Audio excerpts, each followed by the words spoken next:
Hey everybody, it's Joshua Fields Milburn from Minimalists.com. Welcome back to Living Room Conversations. I'm here in my living room in Los Angeles, California. Today's question is from Javo. What do you think about downsizing your home when you have kids? Well, I think it really depends on what downsizing means for you. I mean, if you're living in this massive McMansion and it's 6,000 square feet and you've got one kid and a spouse, maybe that's inappropriate for what your life is, right? The average house being built right now is somewhere north of 4,500 square feet in the United States. And not only are our homes getting bigger, but we have more storage space on the outskirts of town than ever before. I think we have 5 times the number of storage facilities than we do the number of Starbucks. And we all realize how many Starbucks are out there, right? But Java, to get back to your question, I think the better question is what is appropriate for your life? Because the opposite can also be true. If you have 6 kids and you try to cram your entire family into a 200 square foot tiny home, that's probably inappropriate as well. And it's not to say that it can't work, especially for a temporary period of time. We have some friends in Australia.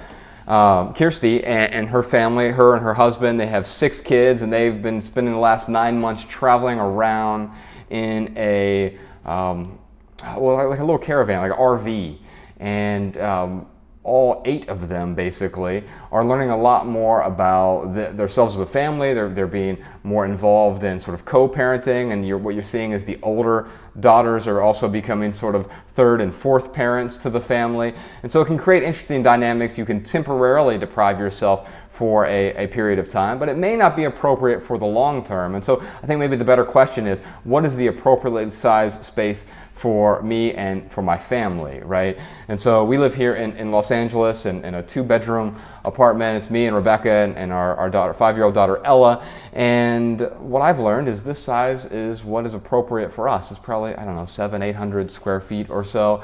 And it works really well for me and my family. It doesn't mean that it would necessarily work well for you. So instead of trying to cram an ideal life into some space, maybe figure out what your ideal life is first, and then build a space or find a space that works around that life.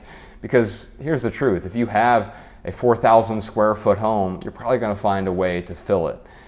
But you know what? You're complete without having all the extra accoutrements. You can be in a completely empty room and still be the best version of yourself.